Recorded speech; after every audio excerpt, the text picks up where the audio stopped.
Welcome back, Truth Seeker. This is an introductory video for people who are new to this work, on the fence, don't quite understand it.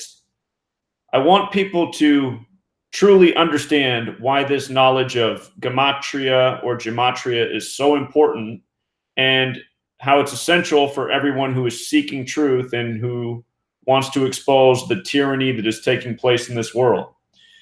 And for me, this has been my personal quest since the day of September 11, 2001. And what I knew that day is obviously numbers are important to the Cabal. That's why we're having a national emergency on 911. Couldn't be any more obvious. And from that day on, I noticed how numbers were routinely inserted into news stories that seemed arbitrary. What's the point of including this number? Why do I need to know this number? Just the other day, Jeffrey Epstein's lawyer appealed to have him stay in his $77 million mansion. Why do I need to know that the mansion's $77 million? And if you pay attention just day after day, numbers inserted in stories that are seemingly arbitrary, but they're not. And that's where this code of Gematria comes from. In the background, you can see there's a license plate up there that says, what is 47? That was the first number I ever caught on to. 47 this, 47 that, 47. Inserted in the news every single day for no apparent reason. But there is a reason. And we're going to get to that.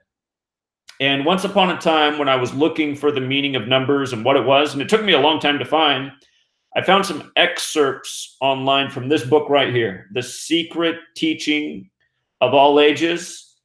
And in this book, there's a lot of information here. It's not just about Gematria. It's about a million different esoteric things. It's by Manly P. Hall, who was a Freemason and who shared a lot of the secrets.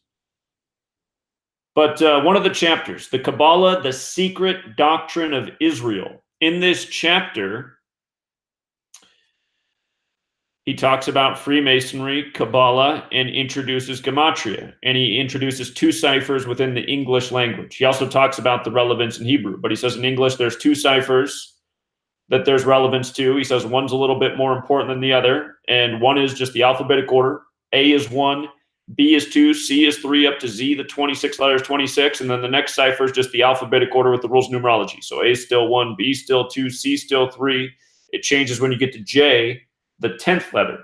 The numerology of 10 is 1 plus 0 is 1. So J is 1. K, the 11th letter. The numerology of 11 is 1 plus 1 is 2. L, the 12th letter. The numerology of 12 is 1 plus 2 is 3. So on, all the way up to Z, the 20 plus 6 is 8. Make each letter a single digit number. But in the beginning of this chapter, it just begins. Albert Pike, who is the Freemason war general of the South, the only Confederate soldier who still has a statue up in D.C. And someday soon we're gonna be in D.C. and we're gonna be educating people at the Albert Pike statue about what's all encoded into that statue, and why he's the only Confederate remaining, because he was a big Mason in Washington D.C.'s Mason town. But anyway, he writes, Albert Pike, quoting from Transcendental Magic, thus sums up the importance of Kabbalism as a key to Masonic esotericism. I can't read or pronounce right now, I'm sorry. I don't get enough sleep. Anyway, one is filled with admiration on penetrating into the sanctuary of the Kabbalah, at seeing a doctrine so logical, so simple, and at the same time so absolute. The necessary union of ideas and signs, the consecration of the most fundamental realities by the primitive characters, the trinity of words, letters, and numbers. A philosophy simple as the alphabet, profound and infinite as the word, theorems more complete and luminous than those of Pythagoras, a theology summed up by counting on one's fingers, an infinite which can be held in the hollow of an infant's hand, 10 ciphers and 22 letters, a triangle, a square, and a circle. These are all the elements of the Kabbalah. And for anyone who's followed my work, this stuff is simple. It's simple mathematics hidden in plain sight. And I do recommend anyone pick up this book. There's a lot of information in here.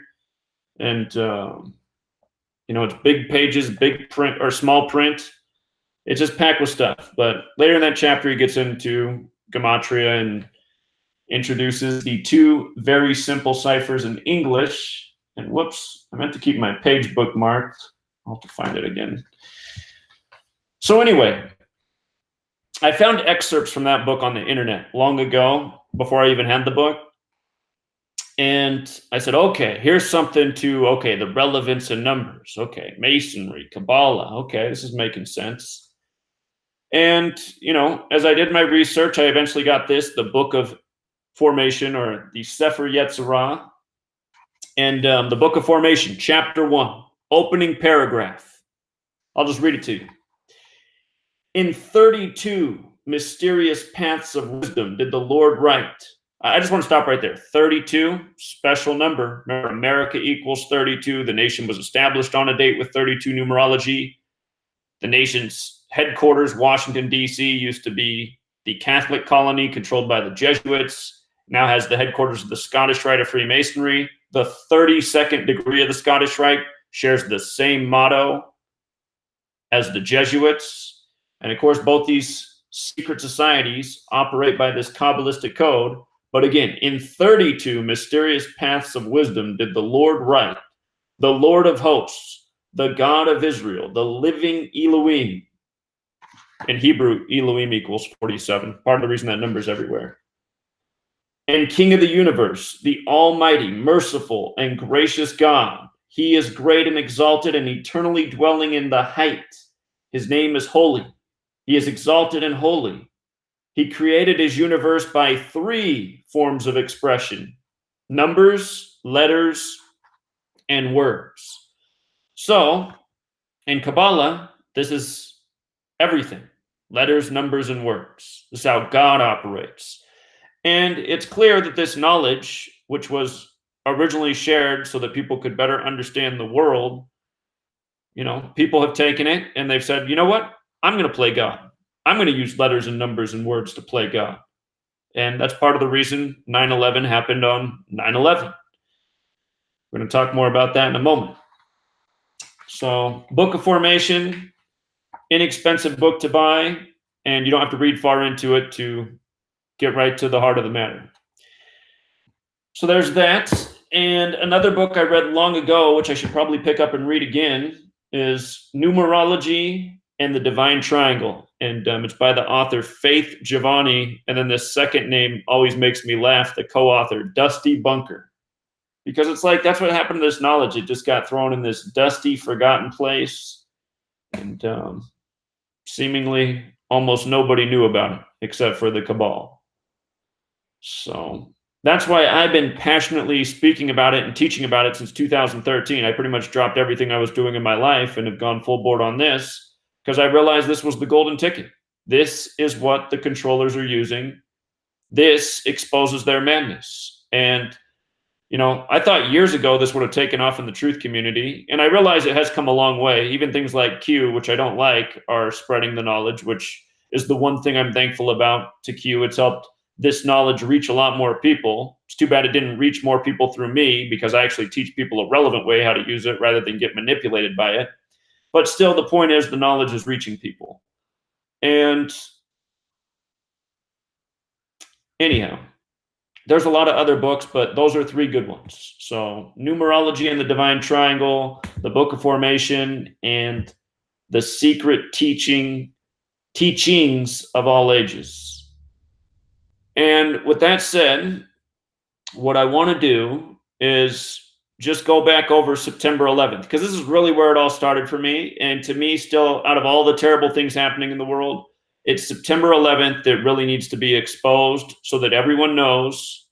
And from there, the dominoes can fall. Because I think once, everyone's mind is enlightened to what really happened on September 11th, then everything else, will be a lot easier for people to grasp. So let's go back and talk about September 11th again. what I need to do is get the camera off me and on the desktop. So, things to look into if you don't know. Project for a New American Century. That was a group of what are considered neoconservatives who essentially became the Bush administration after George W. Bush took office. Shortly before Bush took office, they published a document about their plan. And in this document, which anyone can access, they called for a new Pearl Harbor. And with that new Pearl Harbor, they were going to forward this international agenda, essentially wars in the Middle East, targeting Iraq, Afghanistan, the exact places we went after 9/11. And it also talks about a growing population and, the need to control this growing populace in this information age. So essentially building the surveillance state. And their wording was to call for a new Pearl Harbor. After 9/11 happened, several books were put out using the terminology Pearl Harbor. And you might recall that in 2001, on May 25th was the day it was released, the film Pearl Harbor came out. And I'm going to show you something about this. Keep in mind, Pearl Harbor happened on December 7th in history. December 7th. Here, let me just put it up here real quick. Date of Pearl Harbor. December 7th, 1941. And we write that date 12/7. 127. And what buildings fell on September 11th? The two main towers, buildings 1 and 2, and then the building that fell 8 hours later in the day. 7 buildings, 1, 2, and 7 fell. And they called this the new Pearl Harbor. Now check this out. Pearl Harbor film release date, May 25th, 2001. Now look at this. May 25th, 2001 to September 11th, 2001, the date of the new Pearl Harbor was a span of 110 days. 110 days. Why does that matter? It's because buildings 1 and 2 were 110 stories tall.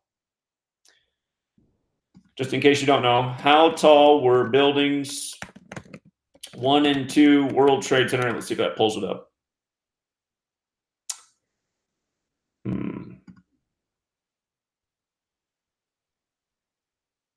Let's see.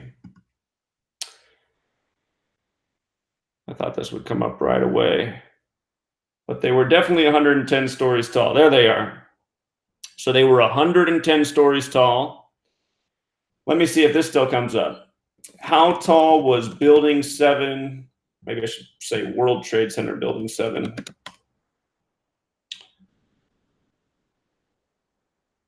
Wikipedia is changing all their information. Okay. Building 7 was 47 floors tall, and each floor was 47,000 square feet. But here's what I want to show you. And I just want to put up the two ciphers that Manly P. Hall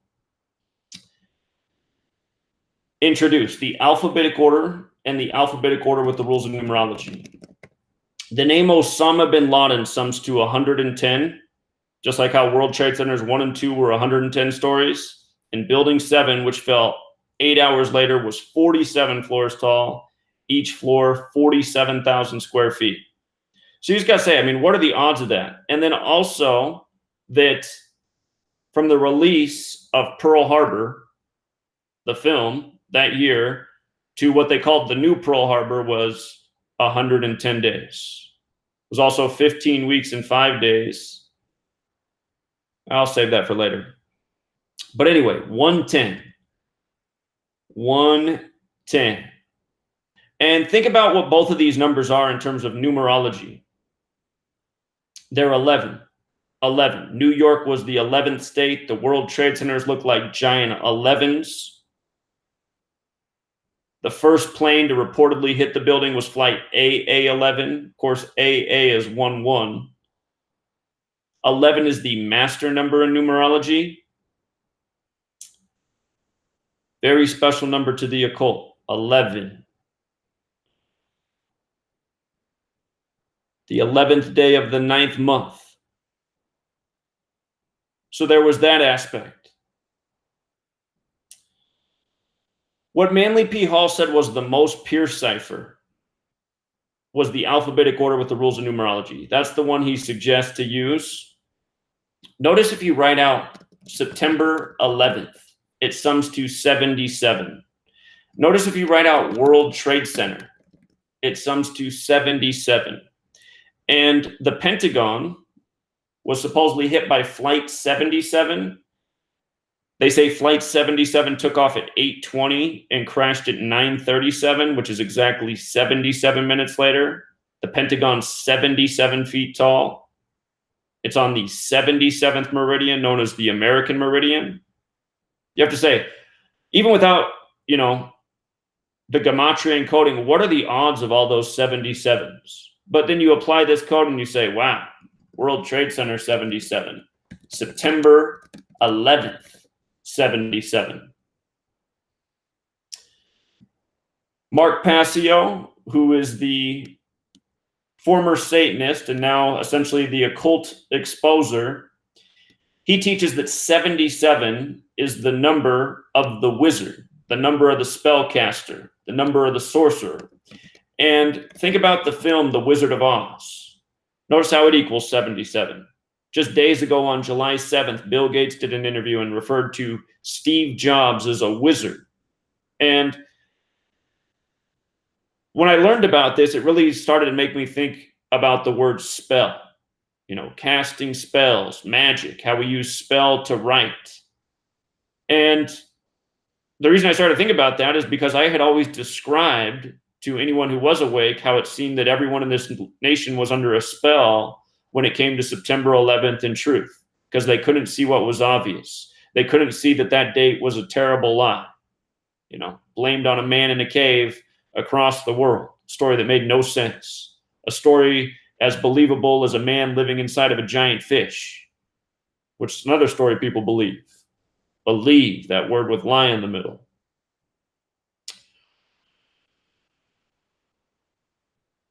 So anyhow, all of those 77s. And then the other big coincidence with the Pentagon is, what date did construction begin on the Pentagon? And again, I don't advocate for asking questions to Google and just accepting the answer, but I just know from research, even before Google existed, or probably around the time Google existed, since the days after September 11th, I did learn that the Pentagon construction began on September 11th in 1941, which was also the year of Pearl Harbor, wasn't it? And you know what? Something I've never looked up in history, I just have to do it in real time. I just got to check. I have actually never looked at how many days it was from the construction of the Pentagon to Pearl Harbor that year. Could be interesting. Whoops, I got the wrong year there. 88 days, huh? 2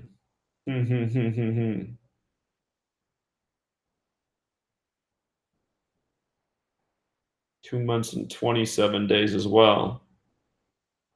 There's things I could say about that. I'm going to save it for another time. That's interesting. Those numbers have to do with cycles and circles and geometry. And really, that's what this is, right? Pearl Harbor, New Pearl Harbor, Nation's War Department, recreating history.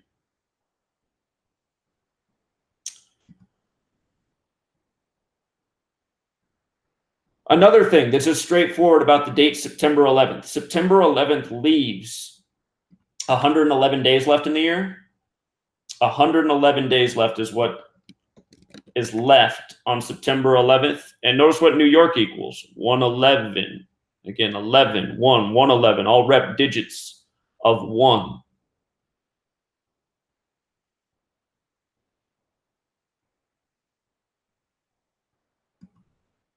Okay, so other points I want to make about September 11th. We covered the Pearl Harbor connection. We covered the stories in the buildings, 110 in buildings 1 and 2, 47 in building 7. The Pearl Harbor movie release date, 110 days from the event. Flight 77. Now I want to talk about the 93 World Trade Center bombing in light of what happened on September 11th. Of course, one of the flights that day was Flight 93. After the towers came down, they called the site Ground Zero. And prior to 9/11, the only definition for Ground Zero was the point above or below ground that an atomic or nuclear bomb detonates. And think about how the World Trade Centers were in Manhattan. Think about the Manhattan Project, which began with developing the atomic bomb. Notice what atomic bomb equals. Atomic bomb equals 93. And in 1993, when Bill Clinton took office, one of the first things he did was he ended the nearly half a century of underground testing of nuclear and atomic weapons. Then shortly after that, February 26th, there was the 93 World Trade Center bombing. And they said that the terrorists, by the way, they blamed it on the Blind Sheik. If you look up who the 93 World Trade Center bombing was blamed on, they called him the Blind Sheik. Blind Sheik 93. But they said the terrorists, maybe because he was blind, planted the charges the wrong way. They said the charges were supposed to go upwards and they probably would have brought down the towers, but instead the charges were set the wrong way, so they made massive craters in the ground.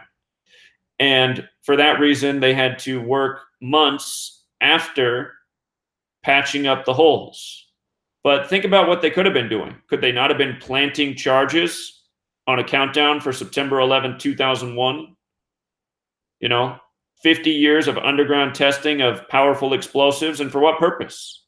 I'm guessing one of those purposes was for their planned false flag of 9/11. Because those buildings did turn to dust. There was a lot of force to crumble those massive structures into dust, and you can see that force as they come down. The building is exploding outwards. They make it seem like it just collapsed. No, that building was turned to dust. And then they called it Ground Zero to put it in everybody's face. And for years, I just looked at all these facts, but I didn't have this piece of the code with letters and numbers. Now I just look and I say, look at how nicely it all goes together. It just fits together way too perfectly. And what's the building there now to commemorate? One World Trade Center. And what's that equal? 93. 93. And of course, 93 is a number that symbolizes Saturn. Saturn, very important to the occult. It's the keeper of time. It has to do with judgment. Remember the evangelical, televangelists, they call them, the preachers that came out and said things like 9/11 was punishment from God for not condemning homosexuality, and these types of things were said in the media. Anyway, Saturn, judgment. Very important to the occult. 93 World Trade Center bombing, when it all began.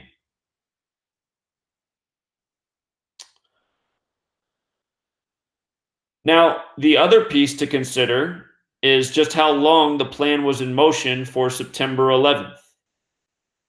Actually, let me tell you something more about Saturn with regards to the date of the 93 World Trade Center bombing. It was February 26th. There's another cipher outside of the base ciphers. And I first learned of this cipher through the website Gematrix, gematrix.org. This was the first online Gematria calendar I came across, and I'll just use this cipher real quick. What it does is something called Jewish Gematria, which is based on the old Latin order of the English letters of the alphabet. And then this cipher right here, which is English Gematria, is also known as Sumerian Gematria. This is just multiplying each letter times 6. So you see that it says P is 96. P is the 16th letter of the alphabet. So 16 times 6 is 96. It says L 72. L's the 12th letter. 12 times 6 is 72. A, the first letter, is 6. 1 times 6, so on. So that's what this cipher is in the middle. And then the cipher down here is just the alphabetic order. So notice, planet with the alphabetic order equals 68, right? In 1968, that's when the plan went into motion for the World Trade Centers. World Trade Center construction began in 68. 911 was made the national emergency dialing code. And if you look up, the first 911 call was made on the 47th day of the year, February 16th. 47, that special number. We'll talk more about that in a little bit. But 68, 911 made the national emergency dialing code. World Trade Center construction began. George W. Bush graduated from Yale and Skull and Bones. And by the way, Bush's birthday is July 6th. Every year from his birthday to September 11th is a span of 68 days. I'll just show you this so you don't have to believe me.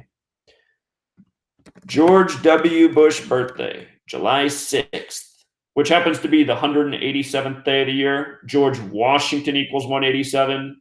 Washington, D.C. equals 187. Special number there. Ancient accepted Scottish Rite of Freemasonry equals 187.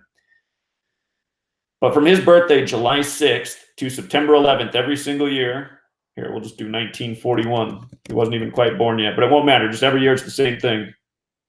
Span of 68 days. Again, 68. He graduates from Yale and Skull and Bones. World Trade Center construction begins. 911 made the national emergency dialing code. The New York Jets, that was the season they won their only Super Bowl. Think about it. If you missed my work from November 11th, 2018, George W. Bush got a medal that day. There were all sorts of tributes to 9/11 and the number 68. I did a collage video on that. It was amazing. And the reason they did it on 11/11, well, first of all, September 11th had a lot to do with 11, as we talked about. But think about how on the old Julian calendar, you know, November would have been 2 months earlier. It would have been the 9th month. So 11/11 is kind of like 9/11 on the Gregorian calendar. On that day, there were so many different 68 rituals. Even the Aerosmith musician collapsed on stage at age 68. Lost track of how many stories there was. Anthony Bourdain, who died on June 8th earlier that year, his last episode of Parts Unknown aired. Huge ritual with that. And it was set in New York City, of course. But this 68 number, there's also a relevance to it beyond planet. But hold on, I need to come back to the planet part. Do you see how planet's 226 in Jewish Gematria? Again, the 93 World Trade Center bombing on February 26, 226. Planet, Saturn, time, judgment, occult knowledge, executed by a code. You know, these numbers are a language. Saturn is the god of the Old Testament, which Kabbalah is highly related to. Genesis 3:22 is a direct tribute to Kabbalah. Okay, so I'm going to get rid of Gematrix because this calculator is a lot more fluid. I want to type in false flag and show you something. In this Jewish cipher, which is the same one at Gematrix, look, I'll just type planet in here, same thing. But if you type in false flag, it's 156. And why does that matter? Why does that matter? Look at the number 911. It is the 156th prime number. 911 is the 156th prime. Think about it. A false flag on 911. Now, the other thing is, just using the English alphabetic order, if you write out 33, it sums to 156. And from 1968, when the plan went into motion, to 2001 was 33 years later. 33. And what happens when you write out false flag? Again, using the most pure cipher, it's 33. Isn't that interesting?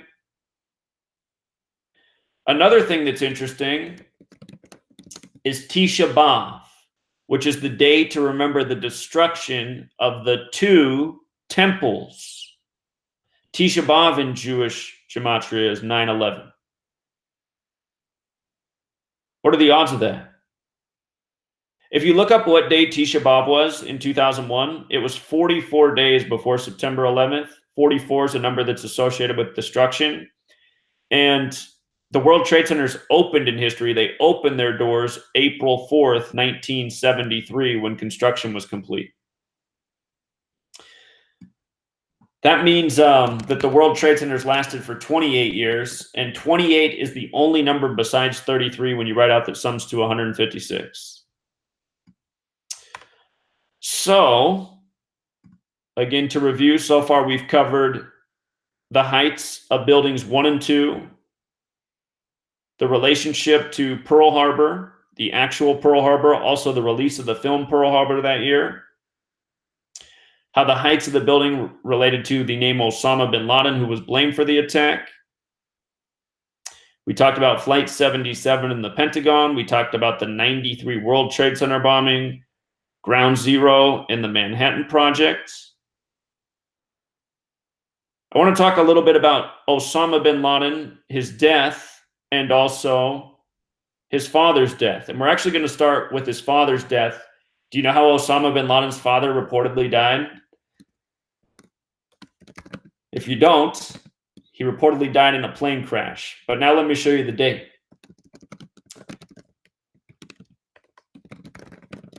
It was September 3rd. Wait, it pulled up Osama bin Laden. Where's his father? His father died September 3rd in the year 1967. I find it weird that some of these searches don't work as well as they used to, and I think part of the reason why is so they don't want people to access this information so quickly because, you know, I still have videos floating around showing this stuff. Let me see. How did Osama bin Laden's father die? Aviation accident and incident. Okay. There it is. So he died the 3rd day of September 1967. September 3rd, 9/3 as we write it in the US. 9/3, like the 93 World Trade Center bombing, like Flight 93, like everything we just talked about. But here's the other kicker about September 3rd. Here's the big kicker right here. Do you see how many days September 3rd leaves in the year? 119 days. And think about how the majority of the world writes the date September 11th. 11/9, like 119. Two of the biggest events in the 20th century were the collapse of the Berlin Wall on November 9th and September 11th, 2001. Well, I guess September 11th was slightly into the next century, but two of the biggest events in that 100-year period of time, both 119 dates. Very special number. And both dates that were meant to capture the mind's eye of the masses. All-seeing eye is 119. You know, on the date of September 11th, the dancing Israelis were arrested in New Jersey. Notice Orthodox is 119, so is Star of David, the flag of Israel, and they were sent back to Israel, and they went on live television over there and said they were in 9/11. They were in New Jersey to document the attacks that day, meaning they had foreknowledge. And with regards to New Jersey, if you run the alphabetic order in reverse, notice New Jersey's 119 and 47. So that's the other half of this code, the alphabetic order in reverse. But with regards to 119, I want to talk more about that number. I want to go back and look at the date Osama bin Laden died. Date Osama bin Laden died, which was May 2nd, 2011, of course. Of course, he dies in the 11 year. But May 2nd, funny day to die. The word terrorist equals 52. Notice it also equals 142. They say the 9/11 attack lasted an hour, or excuse me, they did say it lasted an hour and 42 minutes. Another way to say it is 102 minutes. There's a film called 102 Minutes That Changed America. And again, that's an hour and 42. And if you want to use Jewish gematria, guess what Al-Qaeda equals? Al-Qaeda equals 102. September 11th, 2001 happened on a date with 41 numerology as well. But anyhow, Osama bin Laden dies on May 2nd, 5-2, right? Terrorist is 52, but it's a lot better than that. Think about who the president was when Osama died. Obama. And what was Obama's middle name? Hussein. And what did cable news do? It confused the American people and made them think that Saddam Hussein, as well as Osama bin Laden, were responsible for the 9/11 attacks, especially if you watched Fox News. Fox News purposefully associated Saddam Hussein more than any other cable news network. The other cable news networks cooperated as well. Fox took it to a new level. But look at this. Obama was inaugurated January 20th, 2009. And Osama died May 2nd, 2011. Remember, they gave us that nice picture of his back? Said, here's the proof, America. We know you'll believe anything. Look at this. From inauguration day of Obama to the death of Osama was 119 weeks. 119. The odds of these things all being coincidental are improbable. Improbable. And I want to show you something here. We're going to bring up what we call the 4 base ciphers, the alphabetic order with the rules numerology, and then the reverse alphabetic order, just making Z1, counting back to A is 26. And then the last cipher is the reverse alphabetic order with the rules numerology, just making each letter a single digit number. So what I want you to see is the relationship between all of these words. Gematria, 52. Kabbalah, 52. Again, Gematria is the practice of coding numbers into words, which comes from Kabbalah, as we covered at the beginning. Kabbalah states that God created the world with letters, numbers, and words. That term, the Cabal, which means the secret political faction, just like how we learned, Kabbalah is so important to the secret society Freemasonry, which has a lot of relevance in this nation and elsewhere. The Cabal equals 52. Notice government is 52. Notice authority is 52. The physical model for Kabbalah is the tree of life, which is 52.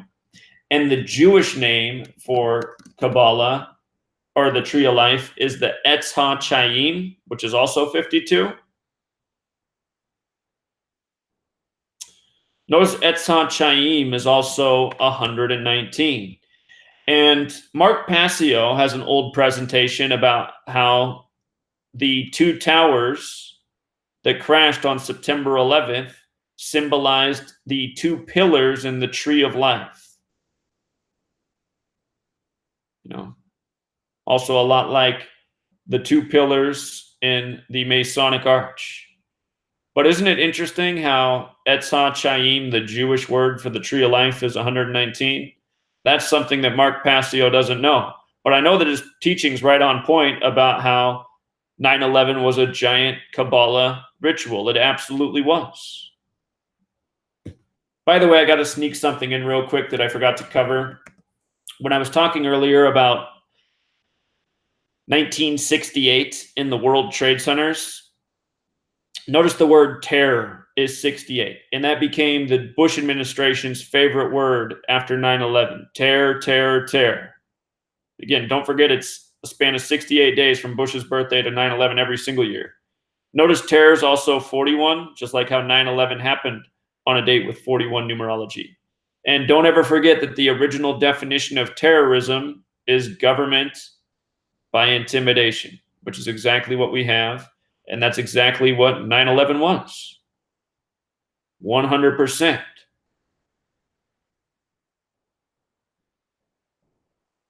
Also, don't forget this either. Papa Bush, Shrub the First, his father was the head of the CIA. And don't forget that after the assassination of JFK, which was another ritual by these very similar numbers, the president who created the CIA. He said it needed to be gutted and turned into nothing more than an information gathering service. And why do you think he said that? Obviously, he saw that it had become a danger to the American people. Okay, so we've covered all of the relevant pieces of September 11th. And the next thing I want to talk about is who is responsible for this. People are often saying, who are they? Who are they? That question is answered by this code. And let me get my calculator back up here. And I just want to go to the two most simple ciphers, the ones I used for years that I learned about from Manly P. Hall's Secret Teachings of All Ages. Notice the word they sums to 58. 58. Who are they? Freemasonry, with the alphabetic order and rules numerology, is 58. Rosicrucian. Freemasonry was born out of the Rosicrucian order. Rosicrucian is 58. Secret Society is 58. Very special number. George W. Bush, 58. If you look, George W. Bush won with 271 electoral votes after his brother state came through. Notice 271 is the 58th prime number. Donald Trump, who just won the election, more like the selection, don't forget that he announced he was running from the 58-story Trump Tower. He hired the 58-year-old Steve Ray for Inauguration Day. Hillary put out a book called What Happened After She Lost? 58. When Donald Trump was called as the winner, he was at 271 electoral votes. He ended up getting more, but when they called it in his favor, he was at 271. Don't forget the Suddenly Susan episode from years ago, which talks about Trump as the president, which came out on May 8th, 5-8.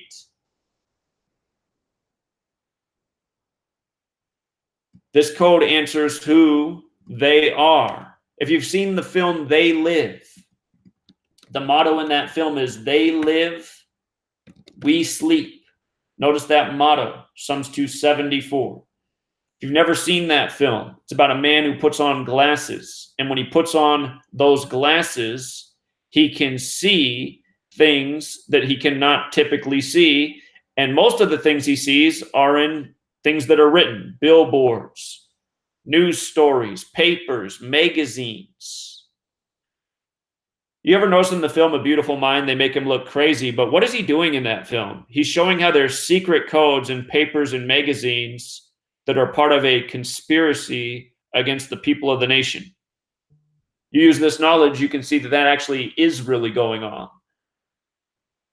But notice, let me make sure I'm not off air. All right, we're still going. Notice, with the alphabetic order, Gematria sums to 74. English sums to 74. This is occult knowledge, occult 74. It's very much related to tarot cards, tarot 74. The code is very much Jewish. Kabbalah is Jewish mysticism traditionally. Jewish is 74. Masonic is 74. Holiday is 74. Look at Independence Day in the most pure cipher, the alphabetic order with the rules numerology, 74. When the World Trade Centers came crashing down, they came crashing down on the 74th meridian. There was a great deal of energy, 74 involved. And it does seem that there is some sort of, subliminal power to this, some sort of subtle energy. There's a reason that they use this knowledge and that they spend so much time encoding things. Spell casting. Kabbalah, there's a dark half to it too, called the Klippa, which is about casting spells and having power over people and using people and hurting people. But notice energy 74, so was weapon, so was nuclear. Talked about how in recent days there was the big deal about the death of the 9/11 first responder after he was on TV with Jon Stewart.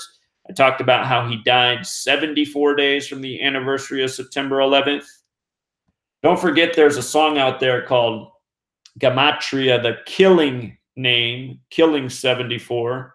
Don't forget about how 3 of the first 5 U.S. presidents died on July 4th. But anyhow,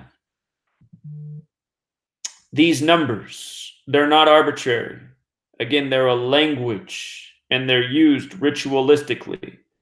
So I was saying how this code speaks to who they, 58, are, a number that gets used again and again as well. And here, let me just pause real quick. I just want to see what this text message is, just in case it's somebody notifying me. It's somebody who's said, have you ever looked into the number of days from Pearl Harbor to September 11th? They texted me the screenshot. I see it's 717 months. 59 years. There's some interesting things there. I'm going to think more about this later. I'd actually never looked into that before. That's a good thought. But anyway, who are they? So, Masonry, their symbol, the compass set at 47 degrees, the instruments of geometry around the capital G, the compass, the square. Gematria means geometry in language. Geometry in language. And look at this. When you think of geometry, you think of pi. Anyone who's taken geometry class remembers calculating pi and the significance of pi for finding measurements relating to circles. The mathematical shorthand for pi is to divide 22 by 7. And I'll just do this here on the calculator. 22 divided by 7 gives you 3.14, et cetera, et cetera, et cetera. Look at what happens when you write out 22 divided by 7. 314, just using the alphabetic order. 314 like pi. And notice what happens when you write out 360, the degrees in a circle. 227, 22 divided by 7. Remember how I was showing earlier that from September 11th, 1941 to Pearl Harbor Day was 2 months and 27 days? Cycles, circles. Here's what else. If you mirror the alphabetic order in reverse and you just write out geometry, notice it sums to 108 with the alphabetic order and also 108 with the reverse alphabetic order. There's not a lot of words that are the same forwards and backwards. The reason that matters is because of where the significance of 108 comes from. 108 is said to be the number that connects to the distance of the Earth, the Sun, and the Moon. They say that from the Earth to the Sun, it's the diameter of 108 suns side by side. And they also say that the distance across the Sun is 108 Earths side by side. Also, from the Moon to the Earth is the diameter of 108 moons side by side. This number connects to prayer beads in multiple religions, yoga, sun salutations, and so many other things. 108. But again, Gematria means geometry in language. In sacred geometry, there's the flower of life, which is made up of 61 circles. 61 is a prime number, a very special prime number. Notice the word prime itself is 61. If you read my book, there's so many things encoded in the English language that are tributes to geometry. And you have to ask yourself, is this just all organic? Or did somebody purposefully think about this and craft it to be this way? And to me, the answer is yes. Obviously, somebody did design it this way. It's not an accident. There's a reason the English alphabet was standardized at 26 letters. There's a reason that the spelling for words that we now have are what they are. You have to consider that in the time of the English language, it's had many more letters, less letters, totally different spellings for words. than what has now all been agreed to. It evolved to this point. It was made to be this way. And with regards to the 26 letters, again, the Mason symbol is a tribute to God, the master architect, the master geometer of the world. Instruments of geometry around a G, the first letter in geometry, the first letter in God. Notice the word God, just using the alphabetic order, is 26. In Hebrew, the four-letter name of God, the tetragrammaton, which, by the way, tetragrammaton is 58, number we talked a whole lot about. But the four-letter name of God in Hebrew sums to 26. So God in Hebrew, 26, God in English, 26. Remember, God created the world through numbers, letters, words. And guess what the word letter equals? 26. You see? Not by accident. Again, because it's all been carefully thought out.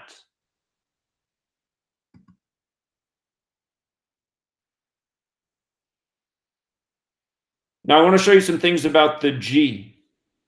The G. Notice the word Freemason is 42. The word that the Masons use to describe God as an architect, architect, is 42. Not by accident. And in the cipher where you multiply the alphabetic order times 6, G's the seventh letter, 7 times 6 is 42.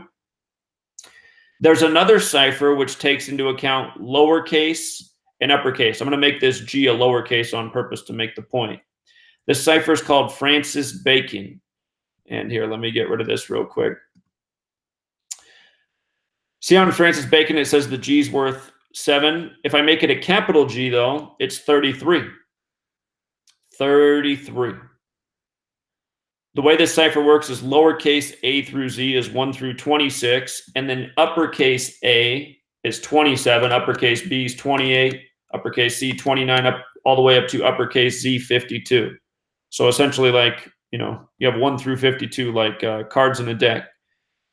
But capital letters matter. So capital G is 33. Again, a very special number to the Masons. Masonry equals 33. Secrecy equals 33. Most pure cipher, alphabetic order with the rules of numerology. Order's 33. The federal government, it has its headquarters right next to, you know, the Masonic House of the Temple. And of course, DC is named after George Washington, the 33rd degree Scottish Rite Freemason, who has the 333-foot tall shrine built in his honor in Virginia. But federal 33.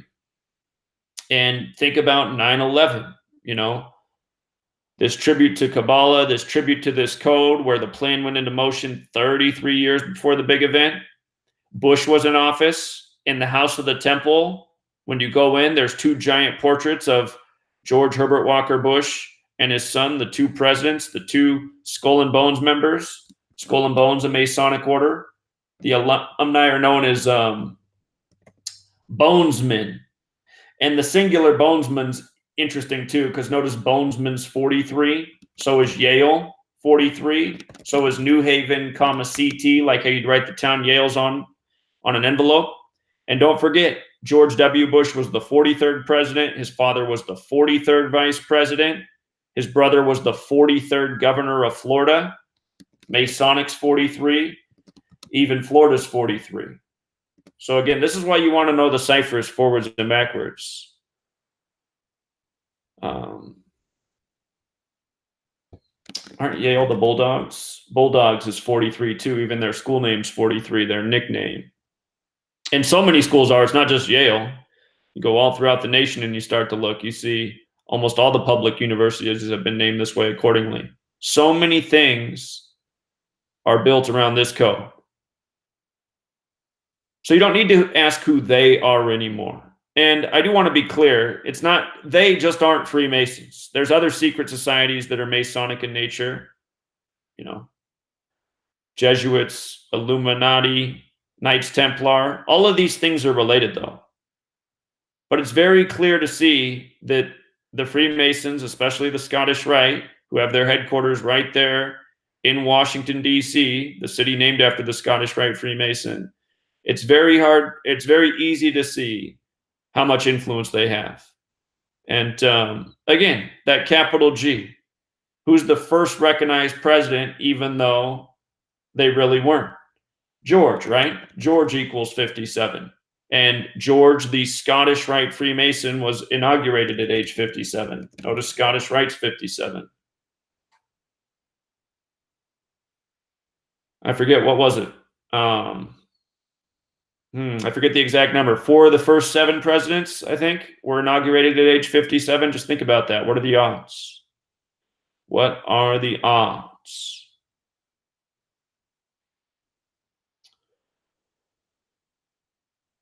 So anyway, there's a million more things to talk about, but then again, I have a million, videos to watch. I have a million blog posts. I have a book that's nearly 800 pages long. To me, there's no other knowledge in the truth community that holds nearly as much water as this. You can use this knowledge every single day to see through the lies. How the government's a puppet show, how the media is divisive propaganda. And for the person out there who's saying, yeah, but I already know that, I don't need that. Well, I didn't need this either. I saw what the show was, even before September 11th happened. But the majority of people, it's like they always need more reasoning, more understanding to get their head around what should be obvious. And when you present this information properly, it can open eyes. Just as a lot of people who are here and who follow my work, they give credit to me for waking up. And really, they should give themselves the credit. They're the ones who chose to listen and even take the time to watch. But they say, this work was the catalyst. And at the same time, I do recognize, countless people have come across this work and they've just dismissed it in an instant. But that's just because those people aren't open to the truth. And, there's also a lot of people who said they did brush away my work, but then it came back to them and they said, you know what? This is actually pretty undeniable. So that is the point. And, with regards to the Scottish Rite, just look at who the president is right now. Donald Trump. You see the 165 and the 159 here for Scottish Rite? Donald Trump's born on June 14th, which is the flag's birthday. That's the 165th day of the year. And guess what the name Donald Trump equals? Donald Trump. 159. And then again, just things like this. Since we've been talking about 9/11, Donald Trump's Serta commercial. See if I can pull it up here. Probably should put the word sheep in there. I think he did a couple. But here's this commercial from 2009. Notice he's talking to sheep on pillars, and the sheep have the numbers 9 and 11. What do you think that's a tribute to? If you've never seen this commercial, do watch it. It ends with this sheep looking at the camera and saying, "Where is your dignity?" But Donald Trump talks about being born for the job. This commercial is from 2009. 2009. And he ends by talking to sheep number 9, and he says, "Looking good, number 9, looking good." What's interesting about that is if you add 1 through 9 together, it sums to 45, just like how Donald Trump became the 45th president-elect. And of course, he was announced as the 45th president-elect in the early hours of November 9th, the anniversary of the fall of the Berlin Wall. And notice Berlin Wall is 45. It's also got that geometry thing. Geometry is 108 and 45. Cycles, circles. You see the 63 over here? 2016 is the 63rd triangular number. That means if you add 1 through 63 together, it equals 2016. And if you use this website, gematria.com, and you go to tools and number properties, you can research properties and numbers. So you just type in 2016, click get properties. I'll show you right here, 63rd triangular. That means if you add 1 through 63, it equals 2016. Trump becomes the president-elect in 2016. And look at what Serta is. Serta 63. Did that ad for Serta in 2009. See how that goes? And then what's his vice president, Mike Pence? How do you think they picked out old Mike Pence? 45. See how it goes? Donald Trump was announced as the 45th fifth president-elect on the 27-year anniversary of the fall of the Berlin Wall. Berlin Wall 45, like Ritual, Ritual 27, 27-year anniversary. And I just pointed out how the other day, Wall Street reached 27,000 for the first time 27 days after Trump's birthday.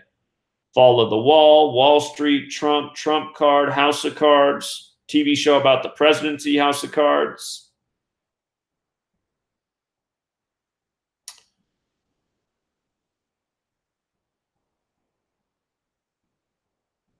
So what I'll do is I'll open up the phone line. If there's anybody out there, I don't want anyone to just call in who regularly calls in every time I do a radio show, a live stream. That's not what I want. If anybody wants to call in who hasn't called in before, or who has a question, or there's something they need clarification on, here, I'll just write the number down on the screen. It's 509-731-0567. I'm going to leave the phone line open here for a minute for anybody who has a question or, something to add. But please don't call in and ask me about something random or with some random decode. That's not what this is for. So if there's anybody out there watching, this is your chance to get your question answered. So 509-731-0567. And I think we got a first-time caller. Caller? Yo. Yo. Hey, I tried to tell my mama about this. She won't believe it. Well, that's the problem right there. Believe, the word with the lie in the middle. Tell me more about your mom.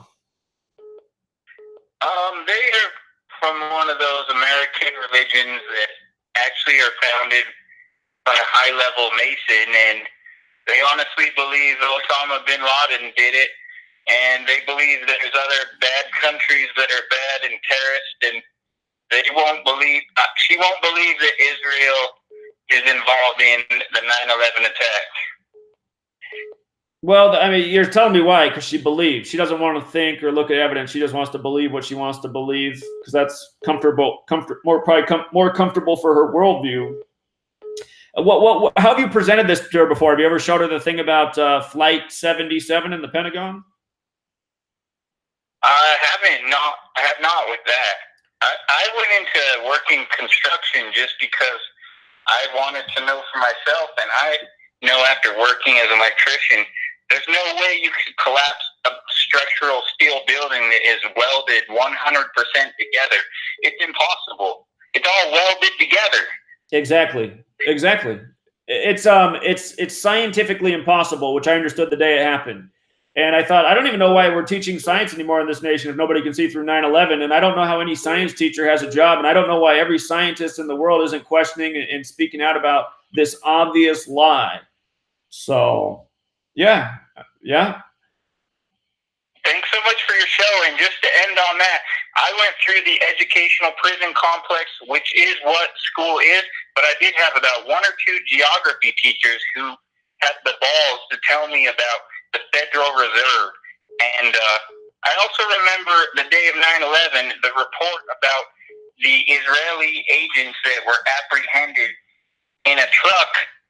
And I've learned later that there was a group that was apprehended by actual firefighters. So I don't know. Anyone who doesn't want to agree with that, I just got to say, how do you like them apples? And have a great day. All right. Well, next time you call me back, let me know how teaching your mom about Flight 77 went over. So appreciate the call, man. Thank you. All right. Thank You take so care. much. Yeah, you're welcome. Caller? Hi. Thank you for taking my phone call.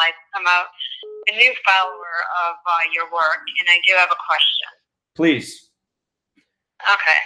And my question is, I know you talk a lot about the Jews, and when you come across, you sound, anti-Semitic, but you say that, they're the Freemasons, or they're part of the Freemasons. And I was born and raised Jewish, and I'm trying to figure out, I'm not a Freemason, like how this all fits in.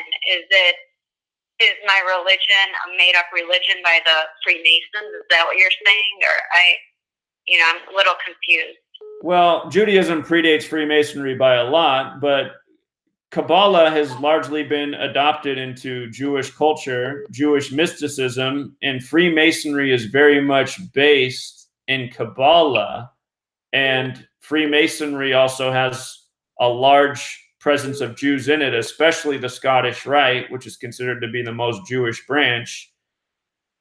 So, again, to be clear, I'm not attacking Jews or saying all Jews are responsible. Many Jews are completely ignorant of all this, and not all Jews are even aware of Kabbalah.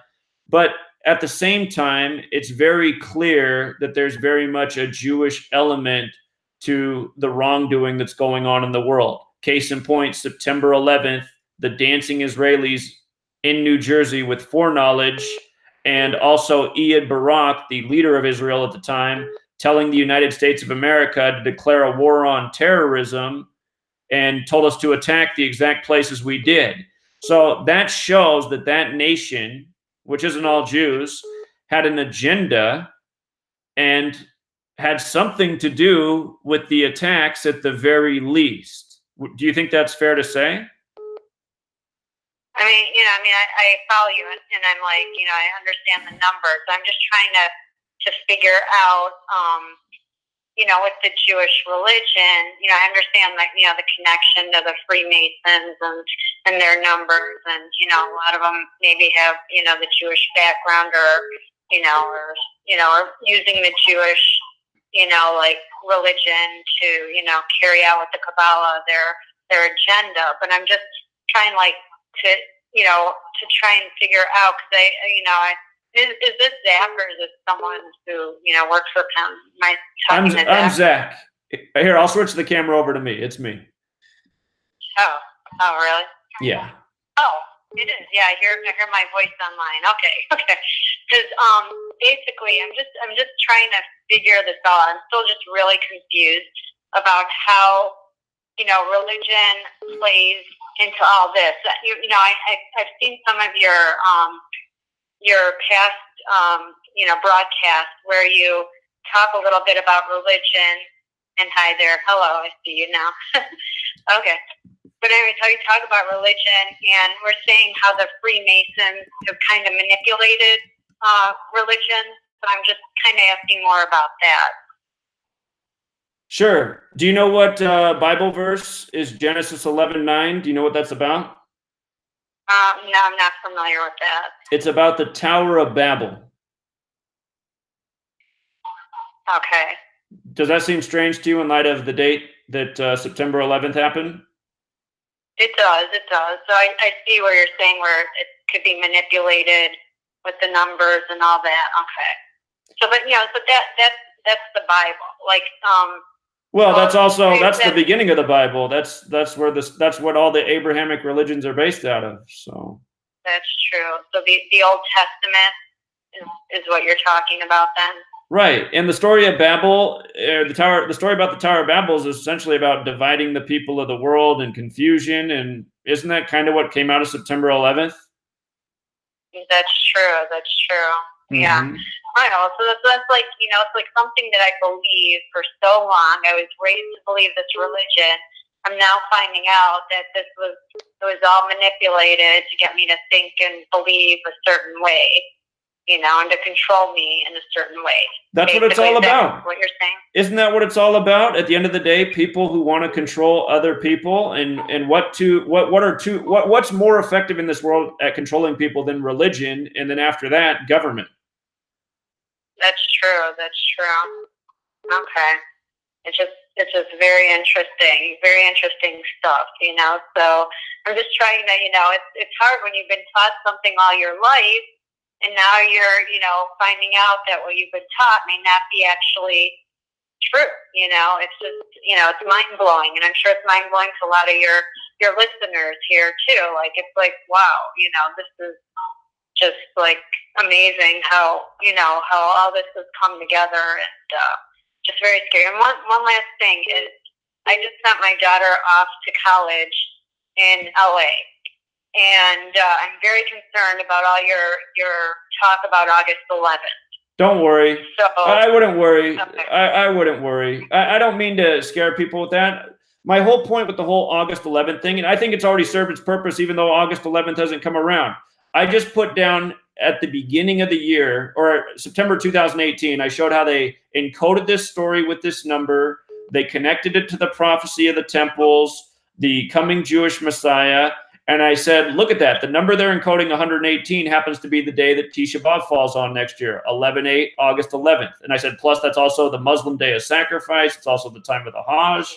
So I said, that'd be the perfect day to really mess with the people of the world. And I said, almost every year on Tisha B'Av, there's some tragedy in the news. Just like last year, it was in Toronto on July 22nd, which was the second day of Tisha B'Av, there was a mass shooting. The day before that, there was a situation in Los Angeles with a hostage situation in a grocery store. Almost every year on Tisha B'Av, there's these tragedies in the news. And again, it's the Jewish day of tragedy and remembrance.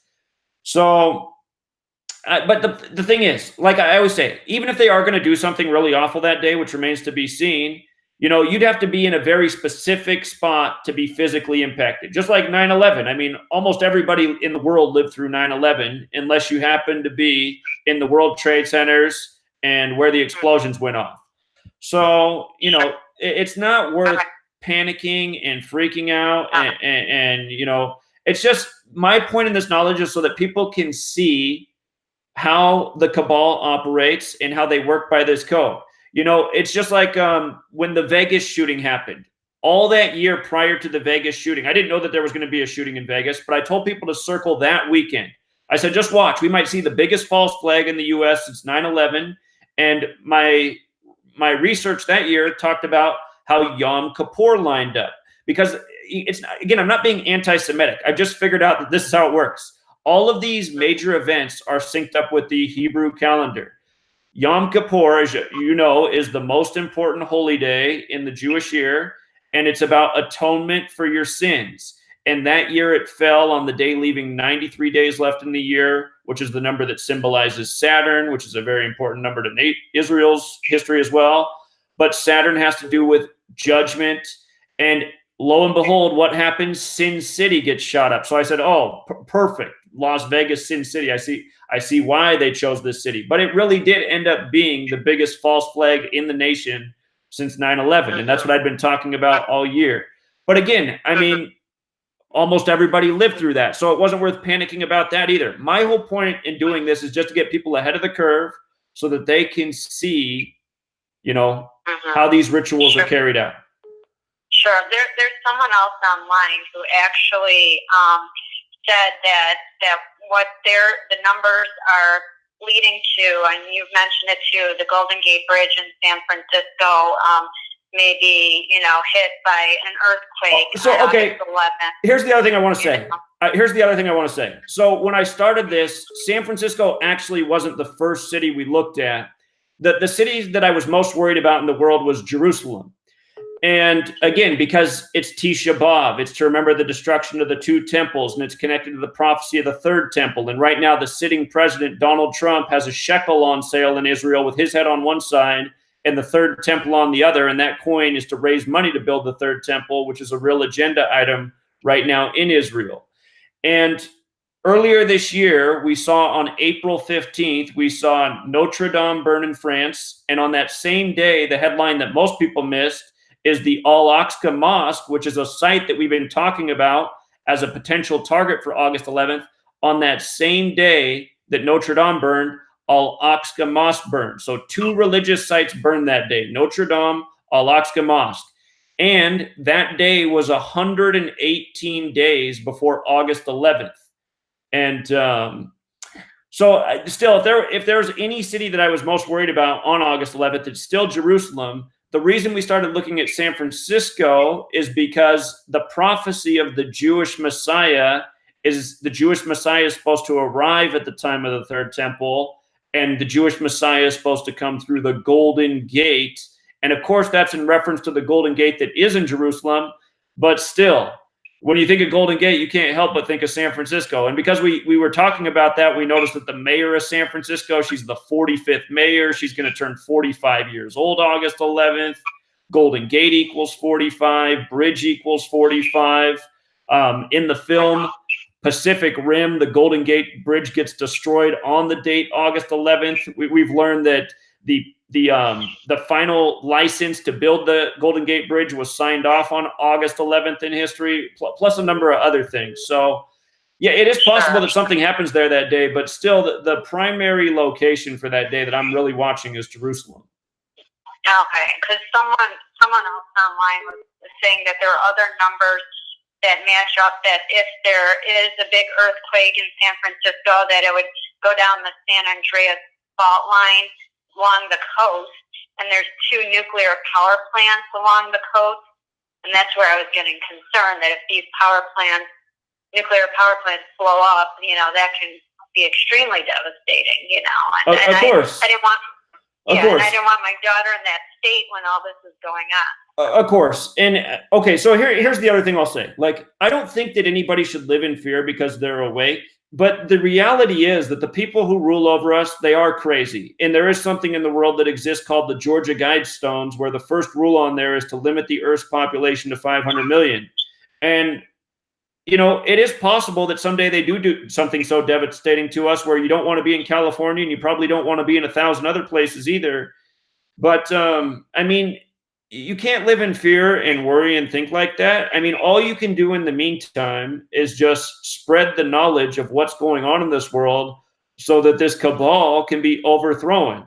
And, I mean, that's just the way you have to be about it. You can't live in fear, because if you're living in fear, you might as well just turn it off, because you've defeated the purpose of being awake. So. Yeah. Well, like from all the numbers and from doing my research and listening to you, I feel like a strong feeling that something is going to happen that day. And there is the possibility that something can happen in California. And just for my own precaution, instead of living in fear, just maybe I feel better just sending her home that weekend. Sure. As precaution. Sure. You know what I mean? Because God forbid something does happen, I'd be like, oh my God, I kind of had a awareness that something may happen and I didn't do anything. So it just out of, not living in any fear, and just, I think awareness is power. And by knowing, more, becoming more aware with the numbers and gematria and how the world operates, or the people controlling the world operate, it gives me, a sense of awareness where I feel maybe I'll be less manipulated, in my life, by, all this stuff, that's the headlines and everything else that they do. So. Sure. Well, better safe than sorry, and I suppose that's not a bad idea. So, yeah, I guess that's a good way to be a mom, and just to be safe. So, yeah. Okay. Yeah, great. Well, thank you so much, and thank you for all the work you've been doing. I appreciate it. Well, you're very welcome. You have a good rest of your day. Thanks for calling in. Okay, you too. All right, thank you. All right, bye. Bye.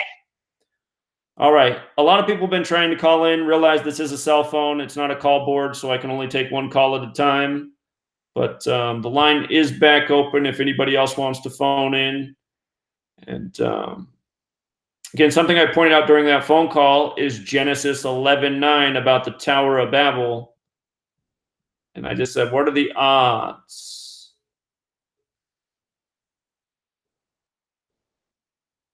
Caller? Oh, yes, I'm here. You're on. Well, it's interesting when you talk about Humpty Dumpty and, the fall of the wall and that sort of thing. But what do you think about the time frame? Do you think he's a one-term president, or, in other words, would this happen at the end of his first term, or do you think he's going to run a second term? Okay, so here's 2 big clues we've been given. When he first took office, there was a lot of comparisons between him and Richard Nixon and him and John F. Kennedy through the media. And both of them were one-term presidents. There's also the Simpsons, who predicted him to be president. They predicted his presidency would be a disaster, and he'd be followed by the first woman. So I think there is a possibility that he's a one-term president. But then the other thing that I always think about is just the fact that his name equals 88. And I'm like, his name equals 88. And Donald J. Trump even sums to 888. And I'm like, is that telling you right there that he's an 8-year president? So, I mean, it remains to be seen, but I would not be surprised if he was just a one-term president. That was my initial thought from the earliest days of him taking the White House and all the stories linking him to Nixon and whatnot. So, what about Hoover? Have you compared to Hoover? Hoover, have I compared him to Hoover? In other words, Hoover was, of course, a one-term right before the crash of '29. Right. I should do that. I have not actually done that. That's a good thought. So I'll look into that. And then, as far as the numbers lining up, what numbers would you be looking for to recur? In circles, which would maybe indicate that such a decline is imminent. Well, I'd encourage you to go back and watch the videos. I encourage you to go back and watch the videos that I put out on Wall Street and market collapses in history last October 2018. The number that shows up all throughout history with the market collapse is 63. And I just talked a little bit ago about 63, how Berlin Wall's 63 and CERTA's 63. And 2016 is the 63rd triangular number, the year he became president-elect, the same year Quicken was running that Humpty Dumpty ad, falling off the wall. So I'm guessing that whenever they do tank the market, it'll probably be on a date with 63 numerology. And if I'm not mistaken, here, let me just double check real quick. I believe Wall Street's 63 too. Yeah, it is. Wall Street's also 63. So Were those numbers hitting? I'm sorry, go ahead. No, go ahead. Were those numbers hitting before that, that economist, when was that? October. Yeah, they were. And they were after too. There was a date I predicted. I said, watch, the market will probably have a bad day on this day. And it was a 63 day, and it ended up having a pretty bad day. I think it was like a negative, I forget, 400 day or something. So I'm pretty sure, though, whatever day they take the market, it'll be a date with 63 numerology. So I could go to town on that. I could start, and I imagine it'll be in the fall too, because when else would the market fall besides the fall? But yeah, we can do some more work on that. So when will it come? You ask when that could be, and then of course you talk about August 11th, and why not? That weekend. Well, that could be I mean, these things don't just happen in a day, right? There's usually a series of events that build up to it. But yeah, that could cause a major quake in the market, but it might not totally tank that day. So the fall would be what? The fall starts September 21st. Is that the first day of fall? So month and a half later. I'll start thinking about that more, because that is definitely something they have planned for us. It's not a matter of if, it's just a matter of when. So, yeah, I'll look more into that. They would fit more the one-termer. Say that? If that were to occur, wouldn't that make more sense to happen if he's a one-term president? Sure it would. I'll remind people that when Donald Trump was campaigning, he said what a lousy president what George W. Bush was, because there was a major act of terrorism under his watch. And, if something happens under his watch, they'll definitely be running that footage again and, making him look like quite the hypocrite. So, yeah, you're right. Okay, thanks. All right, take care. Thanks for the call. Caller? Hey. Yeah, I was just I love your work. It's the best. And I've been thinking that I think everybody that listens here understands that we're being deceived, and we're being deceived in a very complex way. And it's interesting to know that and analyze that, and we can use this information to predict or understand what happens as our days go on. But what I ask is, what are we being distracted from? That we're enslaved, man. That we're enslaved. That we're being distracted from our reality. But what is the end game? Like, why are we forced into these Abrahamic religions and forced to diagnose all this stuff.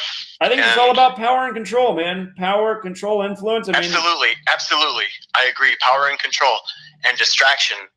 So the end game, you know what I think, and I want to get this out here. I think that there is a dramatic change that's imminent. That's why we can see everything escalating in terms of politics and religion. And as a group, we all look at these structures and we can see that they're failing. So now that we all understand that they're failing, because look at our leaders, look at our religions with the infestation and the corruption. So wouldn't you say that we're primed for change? And I would argue that these people have change in mind, so that we're all willing to accept this change into what we all know is coming, like a global governance, a global religion, right? All that. And furthermore, I want to say that we should keep in mind the idea of what the myths have taught us, and what the ancient people that got blasted by the deluge and all that. Like, people should look into the Thunderbolts project and the electric universe theory, because in order to know where we're going, we should know where we came from. And I hate to be rhythmic about it or make like I'm making a rap, but honestly, it's true, So there's that, and it's very significant. Like, why are we all taught mythology? And it's like seemingly meaningless when we're balancing that against algebra or geometry or spelling or American history. Let's just play along. But we're taught this mythology nonetheless, so that we accept this future thing that's coming down the pipe, right? And I think it has to do largely with a transhumanist movement and a breakaway civilization. Now, I'll leave that for you. Well, interesting thoughts. I appreciate it, man.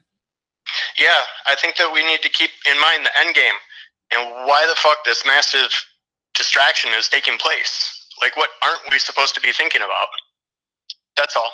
Okay, I appreciate it. Thanks, man. Yep, thank you. All right, take care. All right, the line's back open. Again, I can only take one call at a time, so early bird gets the worm. But yeah, sometimes people say, well, what's the end game and where are we going? I kind of feel like we're in the end game, and it's to keep us in this game. But I think just with the growing population and ever-increasing technology, they just want to build a tighter grip, a greater surveillance state, and less ways for people to fight back. Because with all this technology, it's a dual-edged sword. There's also people like myself and others out here spreading information, so they don't like that. Caller? Hi. Hello. Yeah, I'm calling in from New Zealand, Christchurch. I've been doing a lot of research myself on numbers and stuff, and like you're doing. I don't know if you're actually aware, but on the 2nd of July, we had a eclipse, and at 2:22, it hit its max. Oh. The shooting here, when it happened, I'll use keywords and stuff because I know you probably get flagged for this. But it was at 2:22 local, right? 2:22, is that what they said? What? Say again, sorry? The eclipse was at 2:22. Was that a number that was related to the shooting there on March 15th, the 74th day of the year? No, they kept putting out, they kept saying that there was three people involved, 2 men and a woman, but when it came down to it, they never told us who the names were, or who the people were that they thought were involved. They just said, oh no, they're not involved now, that it was just the one guy. But when it happened, I watched the live stream, and the strange thing was at the end of the stream, a song comes on and it says, I am hellfire and I bring you fire. And if you search that song, it's actually it's a devil dressed up, dancing around, saying I am hellfire. But actually, before the shooting happened here, at the end of last year, I think it was in December or something, they had a project they were running here from the military defense system here, the New Zealand defense system, and it was actually called Project Hellfire. And it was where they were training young military men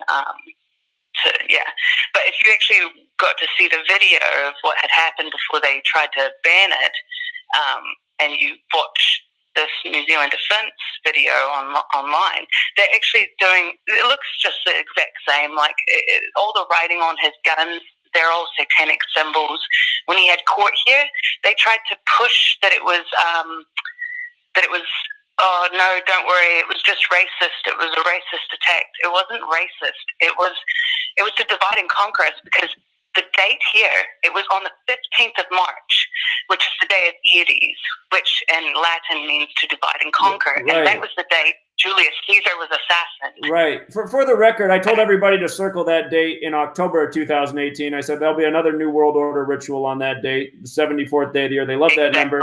It was tied to the bomb scares that we were having in the U.S., which was a tribute to the Ides of March. And right after the New Zealand shooting, what was comical here in the U.S. is they had the October bomber. They had him give an apology in court. And I said, you see how they do that? I told you back in October that story was predicted programming for March 15th. And now they have him back in the news right after the shooting. So that's exactly what it is. Well, when he had his court here, like, I'll be honest, they haven't told us anything more about the guy. The most we ever heard was that week about him. But when he had his court date, there was a picture of him that was going around circulating with him pulling the symbol when he was handcuffed and was standing in the box. Right. And everyone was going, the media was trying to push it out, saying that it was racist, that he was pulling a white power symbol. Now listen here, I am an ex-white power. I'm not anymore, but I grew up around it here in New Zealand. That was not a white power symbol. That was a satanic protection symbol. It's also an okay symbol, the 666. It actually means that Satan's given its okay. He's given his blessing. That's what that means. So in other words, that was blessed. That's what that was.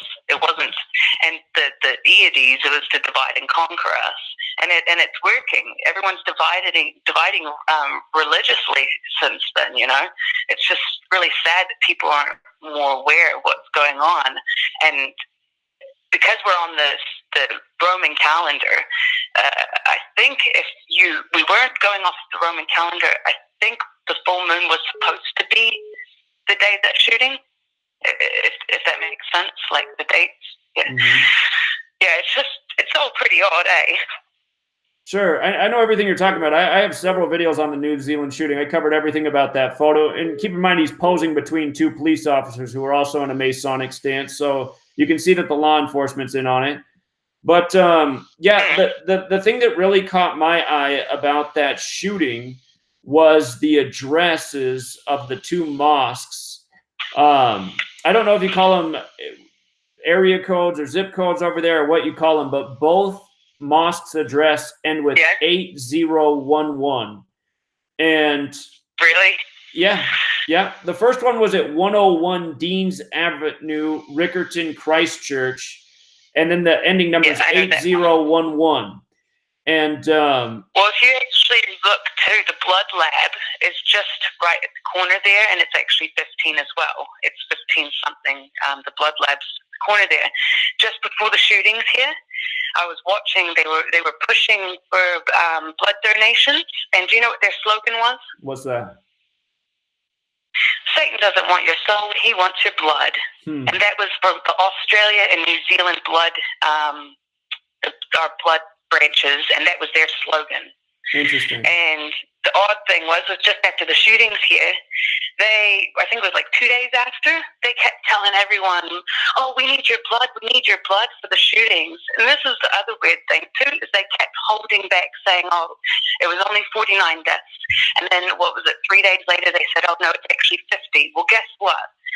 I found out that apparently the 50th one was apparently a child that was in the parking lot that they found 3 days after the shooting, which I find really odd. When they closed that place off so tightly, they wouldn't let anyone near it. They had police sitting there 24/7 for about a month. And they missed a kid for 3 days in the parking lot? I really, really doubt it. Right. And then And then within a couple of hours of them releasing that, I got a thing on Netflix saying, Sabrina Witch, new episode, okay? And then I watched the trailer for it, and the trailer said, it said something like, being evil never felt so good, but the way they wrote "so" looked like 50. And I was like, this is a bit weird. And do you know what they were introducing that episode? What's that? On Sabrina?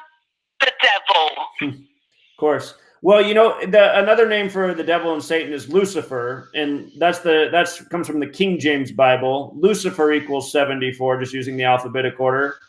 And what I wanted to say about the Christchurch shooting is the first mosque address was 101 Deans Avenue, Rickerton, Christchurch. And 101 was what was coded all over the bombing story that was a tribute to the Ides of March, which is why we said to look for the date March 15th when it came around. All of these things sum to 101. Rickerton equals 101. Ides of March equals 101. Christian equals 101. A shooting in Christchurch, you know, at 2 mosques. Very easy to understand the symbolism. It's what they've been doing ever since September 11th, dividing the Muslims and the Christians, and all the people of the world, really. Well, go ahead. Did you ever hear about those couple kids a while back where their mother took them to get investigated about their dad? They said their dad was sexually ritualistic, using them. And do you know what the school was where this abuse was happening in England? It was called Christchurch. Huh. And and guess what day the children were abducted while they were being interviewed during all of this? Not March 9/11. Oh, 9/11. There you go. 9/11. Yeah. See? So there's just too many coincidences. And then the other weird thing is I've tracked these kids down. They're in California at the moment with their dad. They were uplifted out of their mother's care. If you find their fake pages, on the boy's page, he goes by, he has this little slogan at the bottom, and it's vegan. Now, I watched all their videos when they were being interviewed, and he talks a lot about his dad lying to his mom about being vegan. Now, when those shootings happened here, there was this guy that was going on all of everybody's pages with this name vegan, trying to upset everyone, saying, "Oh," I even screenshotted all the things he was saying to people, saying like, "Oh, I'm your God, give me your money," just trying to upset people. And it's like, okay, I see what they're doing. They're dividing and conquering everyone, and people need to be more awake. Indeed. And that's the tragedy to me, is that more people have not been following my work, because, I mean, if more people were, the word would have been out. Everyone would have already been known to look for March 15th for the next Divide and Conquer event, and people would see right through the event right away. I mean, I in October, anyone can go back and watch the videos. We were talking about 101, and then sure enough, the mosque that's shot up in the video is the address 101, and Ides of March is 101.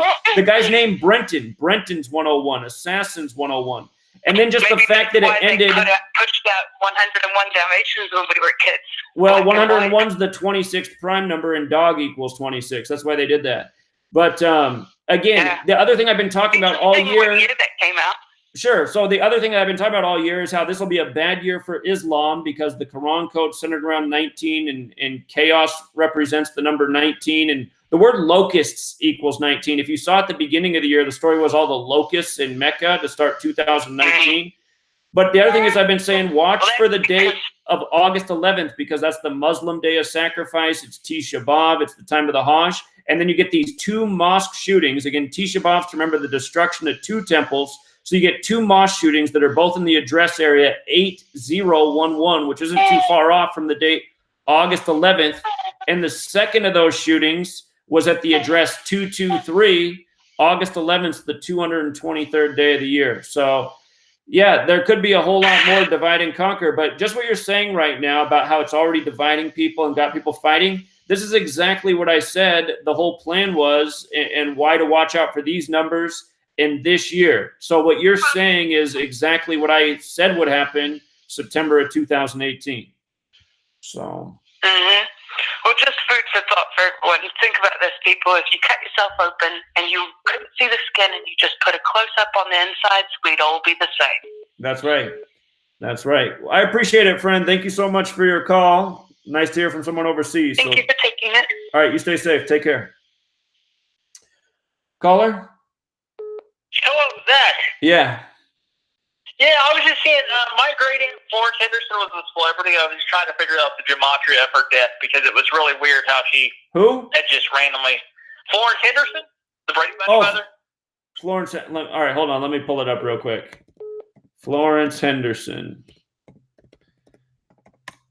Let me see. I've been fascinated by your gematria channel. I've been waking my wife up, Shirley, but she's like, "Oh my gosh, all these numbers!" And I'm like, I remember this, man. This was all before the Super Bowl, and I was showing how this whole thing was synced up with Tom Brady and the Brady Bunch, and oh my god, exactly. Yeah, I did all this at the time. I couldn't remember off the top of my head, but now that I'm looking, I'm like, oh yeah, that was the whole Tom Brady riddle. So, here, I'll pull it up real quick in my notes. For people who don't know, if you go to my blog and you search the top left corner, it's like the online encyclopedia of gematria articles. So let me see here. She died at age 82. New England Patriots is 82. Let me see. I have to go back and go over it all. November 24th leaves 37 days left in the year. Patriots is 37. There's a whole bunch to this thing. Wow. What else was it? She died 74 days. Like a week before. She died 74 days before the Super Bowl, number that shows up all the time. Masonic killing, NFL credited to Freemasonry. There was more too. So, if it's too much trouble, I mean, you told me a lot, but yeah, her death's in my book too. Okay. Carol Brady equals 45, like New England. She died in Los Angeles, California, 197, the 45th prime. She died 113 days from Tom Brady's birthday. Number of the Scottish Rite. Again, the NFL is credited to a Scottish Rite Freemason. She died, what is that? She died 82 days from her birthday as well at age 82. And again, New England Patriots is 82. So, yeah, her whole death was just perfectly synced with that Super Bowl that year. And I was already telling people at that time the Patriots would be there, and sure enough, they were. They went on to win the Super Bowl that year. So, have they ever done a stop winning? Yeah, I think they're done right now. So, well, that's good. That's a relief. Yeah. All right, man. Well, thank you for what you do, and stay safe, man. All right. All right, take care. Appreciate the call. Caller? Zach? Yeah. Gilbert Gottfried, is he trolling you, or is this ritual? Well, I wonder about that. I wonder if somebody else is trolling and maybe somebody understands this code really well and they paid him to do a cameo and uploaded it all on the perfect day. Could be. Yes. But I just wanted to document it anyhow because it's out there, and whoever put him up to that, it just couldn't have been done any more perfectly. So. Okay, thank you. Yeah, welcome. Bye. Caller? Hey, Zach, it's Rich from Daily Dose of Gematria. What's up, bro? Never heard of you before. Who? Never heard of me, huh? I'm just joking, man. How's it going? I know, bro. They called me back up into the hospital after I got released today, so like I'm back up in here, but I had to call in and apologize to you and everybody else for the mistake I made, Jack. What's that? Well, we've been adding a lot of new people to the page and the chats and the last few days, and I went for a publicity stunt, man, and I got caught. I got burnt. I'm the one that's guilty of hiring Gilbert Gottfried for making that video. I paid him $150 to stay off the Golden Gate Bridge. I doubt that. Are you serious or are you joking? Yeah, of course I'm joking. That's what I thought. I had to bounce those people clear off the page. Are you kidding me? Right. Yeah, I got accused of. I wanted to talk to you about that. Where'd we find that video? But yeah, I got accused of hiring Gilbert Gottfried for cutting that video. I paid him, I guess, $150, and I guess I'm making my money back selling business cards. Sure. Yeah, I know. It's fucking hilarious. Where'd you find that video, bro? That thing, we cut a lot of live streams on that video this morning, about 4 or 5 in the morning, and that's like kind of huge news. And do you think he was trolling us by chance? Like, 'cause maybe famous people see your videos and don't comment on the comments, but maybe he made a video. That's my only speculation. What's your opinion on that? I guess it's possible. The way I found the video is somebody left it in my comments. So. Okay. I figured someone probably left it since it's from Instagram. I'm sure you're not doing Instagram. Did you notice his initials GG is pretty interesting? Like Golden Gate, right? Yep. And the 77 with his initials as well, because the other false flag has 77 all over it. Sure. So if something does happen to the Golden Gate, we might want to look for like maybe a 77 pattern, possibly. Well, that number's always hanging around, so. Yeah, that's true, bro. But yeah, I don't know what to make of this. I mean, here's my thing, bro. We're a big platform. Your community's pretty big, but really on a large scale, your community's not that big. We got 70 to 100,000 people out here combined. With the world, that's not a large number. So who's the only people talking about a riddle with the Golden Gate Bridge? Outside of Zach Hubbard and us, who's talking about the Golden Gate Bridge? Nobody. So where's Gilbert Godfrey? So here's my main question to you, Zach. See, this is what I asked to the admin on the live stream. Say something happens to the Golden Gate Bridge. What does Gilbert Godfrey have to say to himself, to the media or the police? Right? You with me? Sure. What's his explanation? See, you don't have one either, If something happened to the bridge, the first person I would ask is Gilbert Godfrey if he has a crystal ball, Sure.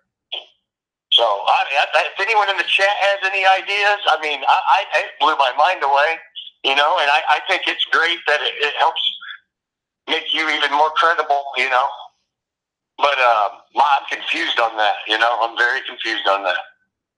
Yeah, well, maybe we'll find out in time. But, yeah, I don't know if he did it on his own accord or if somebody put him up to it or what, but it is very interesting. So. It is. The numbers lined up, and, yeah, it's just maybe we should get about 100 or 200 of us and go find Gilbert Godfrey on Twitter and blow him up. And get some answers, because that's what we're Daily Dose of Gematria.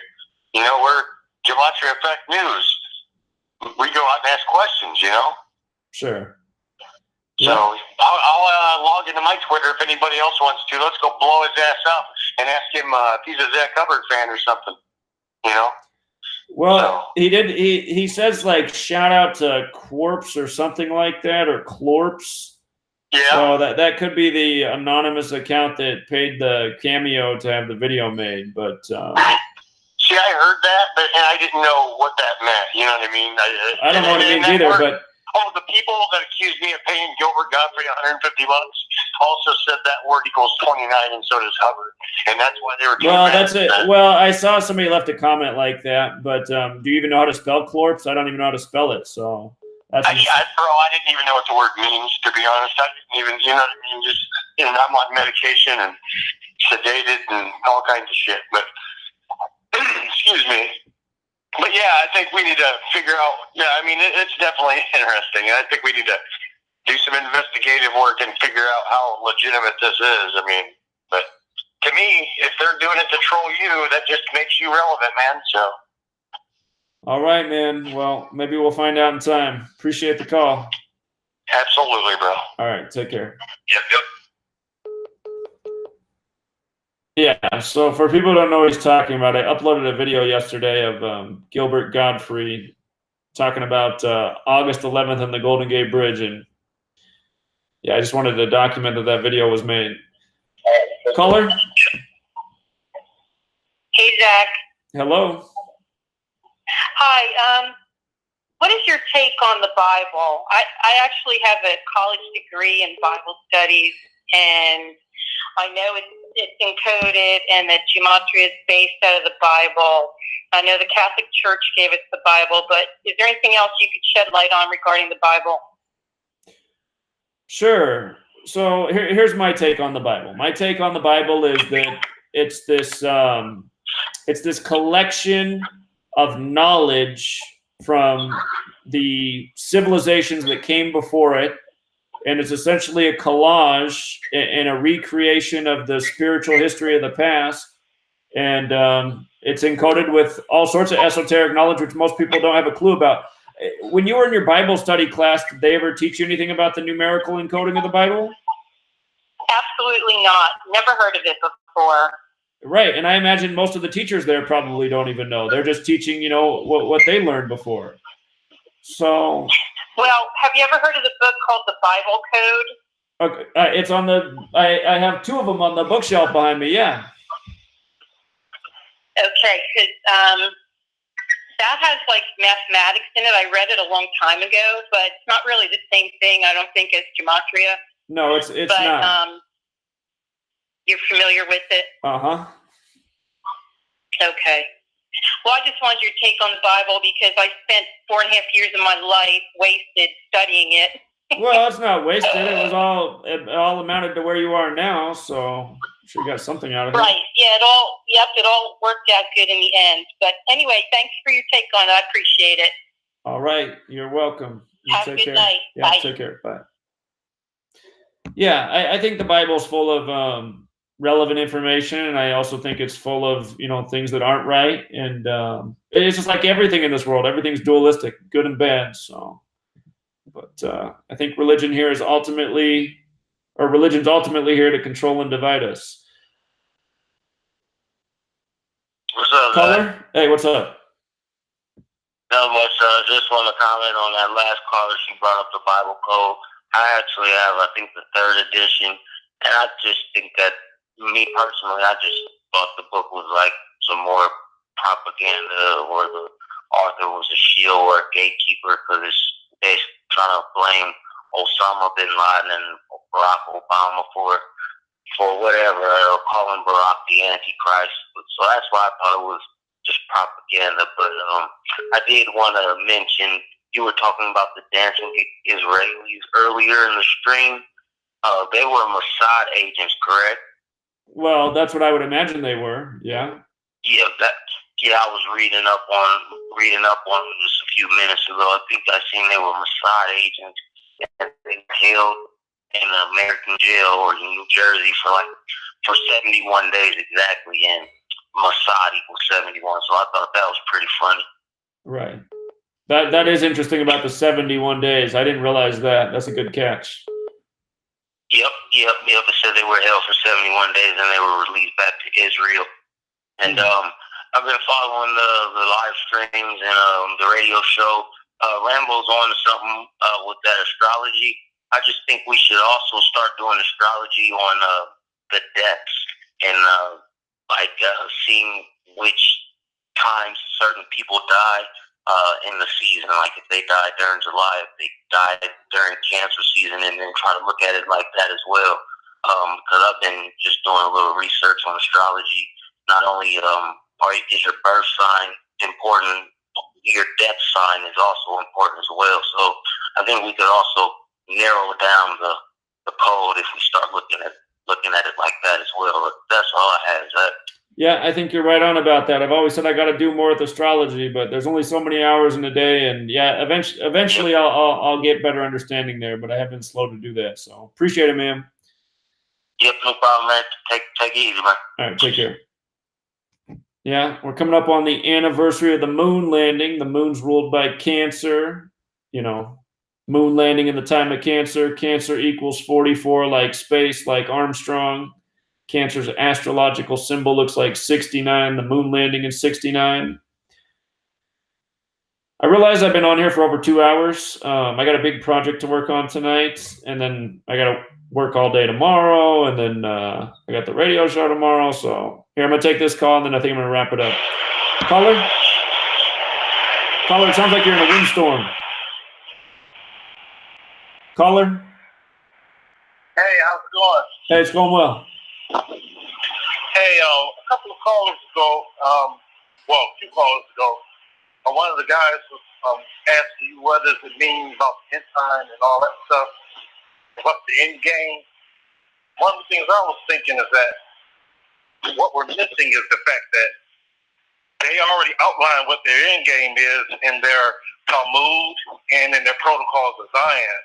All we got to do is just look at what they've written already, because they're doing it in plain sight. 9/11 was in plain sight. Those bombings in 93, that was in plain sight. They told you what they were trying to do. So we're asking the wrong questions because we got all the answers, because they've told us what they want to do.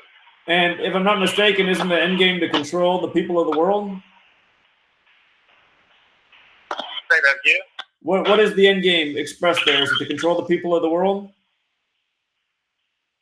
You broke up 1 second. I'll say it one more time. Is the end game to control the people of the world? I think because I'm at work, I'm getting a bad reception from you. Is the end game to control the people of the world? I believe it's more than just to control the people of the world. It's to control the people and the resources. It's to control the world. Yeah, exactly. Full, right, exactly. So once you got, when you control the resources, then you automatically control the people. Because if you own all the land, you own all the vegetation, basically. And I'll invite everybody to go and study the United States Federal Code of Regulation. All of our government is basically controlled by the U.S. Department of Agriculture, and they don't tell us this. Anything that grows in the earth is regulated by the Department of Agriculture. That means iron, that means human beings, and they all outline it. I read the entire code, and they outline it and tell you that's what they're doing.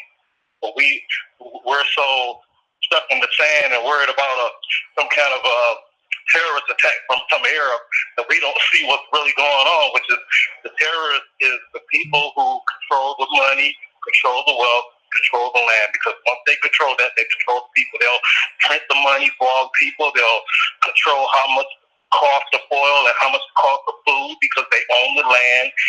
Thus they own the world. right. Yeah, absolutely. And that's what I've been saying. Every day is a distraction so that we don't see the enslavement that we're living under. And exactly, yeah, they do control the resources. Essentially, all of us are pretty much eating the majority of the food that we're all getting from the grocery stores coming from, a handful of companies that, yeah, the entire world is essentially being controlled by a very small group of people right now. So, yeah, you're right on, caller. I appreciate it. And by the way, like the place where I work, I didn't mean to cut you off, but the place where I work, and most of the places of employment, why do they have a human resource department? Why are we called resources? It's not just about commodity.